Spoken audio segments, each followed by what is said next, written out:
Okay guys, this video, short and sweet. We're gonna teach you how to introduce the remote collar properly. You're in luck because guess what? I have the model of the Dogtra 280C here ready for action. So as I'm using the remote collar, you guys will hear it with the sound box. One of the biggest problems dog owners have is contact. Make sure that your contact points are sitting snug enough against the dog's neck so it's touching the dog's skin so they can feel the stimulation so you can talk to them. Now, if you have a prong collar, a slip leash on, and you're training with both of those things at the same time, those types of collars that have action that you're training on the leash will always go higher than the e-collar. The e-collar will go below that.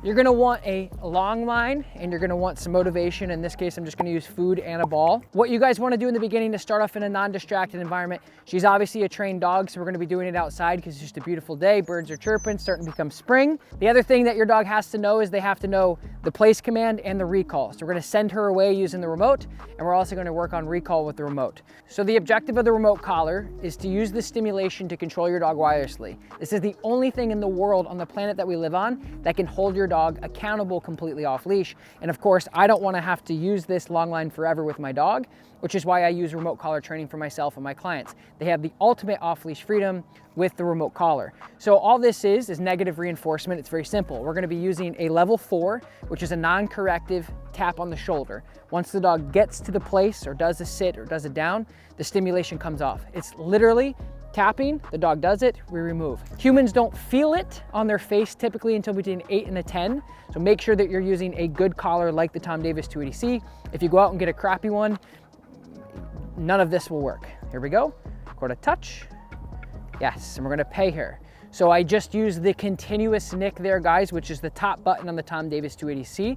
Now I'm gonna use it for the sit. So I'm gonna tell her to sit. At the same time, I'm gonna hold this.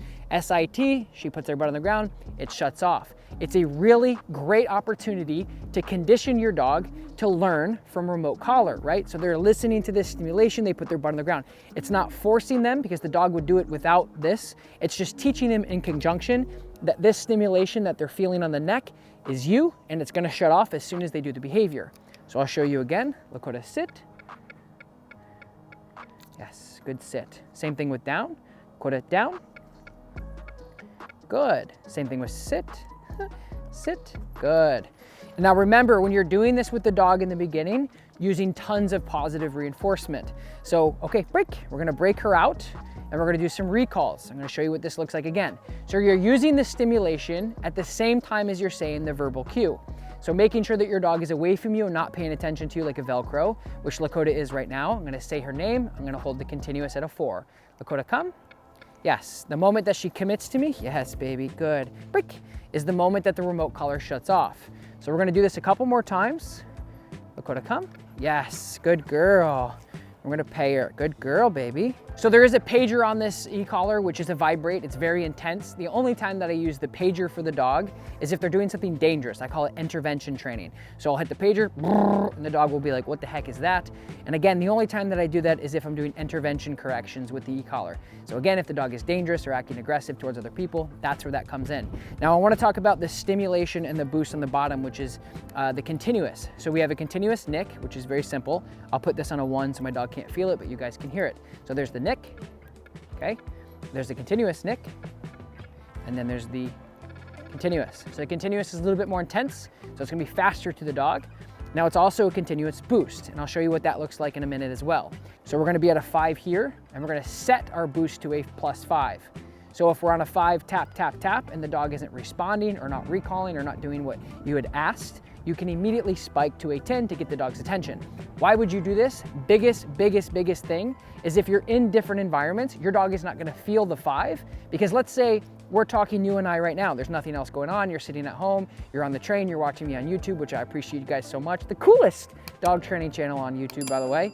And we're talking like this. Now let's say we are in a rock concert. I'm gonna have to talk a lot louder as our distractions get louder. If I'm at a Post Malone concert, whatever it is, you're gonna have to go up in your levels. So if you're out with your dog, say she's completely off leash, she's stimulated by a squirrel, she's stimulated by a rabbit or whatever distraction is, I'm gonna use my 5. I'm gonna say Lakota come. She's not gonna feel it because she's stimulated. I'm gonna immediately boost up to a 10 almost instantly to get the dog's attention to recall them back. The reason why we do this is because we want the dog to be safe.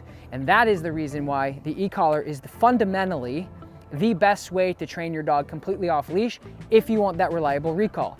If you do not use the remote collar and you don't use that enforcement while the dog is off leash, if you do let go of this long line that is very annoying in the beginning stages, then once your dog completely blows you off and decides not to listen, you have to chase your dog.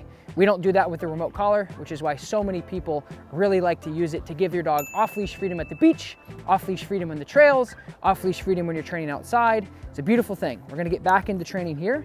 So we're gonna use Lakota, place. Good, sit. Good, break.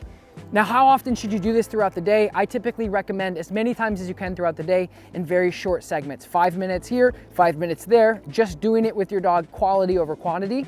Telling your dog to come, pay, come, pay, come, pay, break. Do it again later. Telling your dog to go to your place, good place, do it again later. Now, one other thing that I like to do is a tap and turn. So we're gonna bring the dog out, and when we turn, we're gonna tap the collar, heel, tapping, heel, tapping. So we're almost replacing leash pressure. Heel, tapping, good. So watch how this works, guys. Watch her, good. So there's a ball up here, which is a distraction. Now watch this. Good, that was absolutely beautiful. Go to break. Now you guys, what you guys just saw there was the remote collar in action. One of the most beautiful things that we're doing in modern technology now with dogs is she's coming out. I didn't say a word, I didn't say anything to her.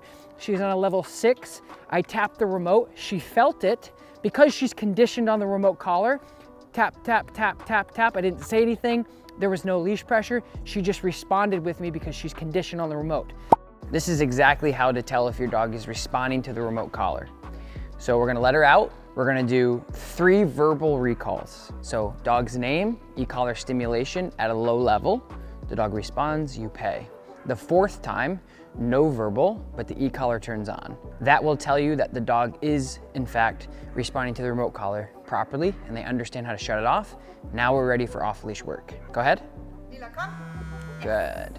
Okay, go ahead. Yeah. Good. All right, now we're gonna let her out. So this is gonna be a non-verbal recall. Go ahead. Yep, there you go. That's it. So what it does is such a beautiful and exciting thing, and I get so rad and exciting and razzled to teach you guys these new things. As you can tell, I'm flustered. But what it does is it allows you to communicate with your dog on a whole new level. She felt that stimulation. She wasn't corrected. She didn't scream. She didn't jump up in the air. All she did is she goes, I know how to respond to this. So we say, Lakota sit, tap, tap, tap, boom. Lakota place, tap, tap, tap, boom. Lakota come, tap, tap, tap, boom. So then what I did is I didn't say anything. I turned, tap, tap, tap. She knows that she has to respond to me because the remote collar turned on. Now, one of the biggest misconceptions with the remote collar, what everyone gets wrong, is that tap was punitive. It was corrective. It was stressful. At no way, shape, or form during the e-collar introduction process should this be any of those things unless you're doing intervention training with behavior mod, which is also very valuable. And I'll click, got about 100 of them on my channel that we've been highly successful or sustainably over time. This is what it can look like if your dog is completely off-leash trained. So we're gonna bring Lakota out to this open area. Lakota, yes. Good. And now I'm just gonna do some off-leash stuff with her now. So she's on it, we'll go down to a 4. Lakota out. Good. Lakota platz. Good. Lakota sits. Good. Break. Now, one very important thing about the remote collar, after you've introduced it for about a week, 2 weeks, you want to make sure that you go out and you practice this in realistic situations. But for me, once your dog is completely off-leash trained, you're going to use this very infrequently. I do not depend on this. I do not need this. I keep this on me when I'm out with my dog in distractions because I am not naive to what can happen out here. So I'm just going to show you and demonstrate really quick my dog off-leash without the remote collar. Lakota out. Good girl, platz. Good, Mari. Lakota seats. Okay, lep. Good girl, baby. Good girl. Place.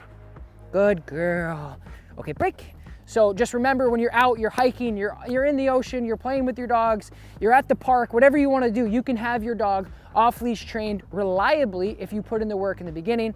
You do not have to do this. This is nothing that's required. You can have your dog off leash trained without this, but remember, I've been doing this now for over a decade, training so many different techniques, training with so many different trainers. This is single-handedly the most environmentally sound, safe thing that you can do with your dog when your dog is completely off leash.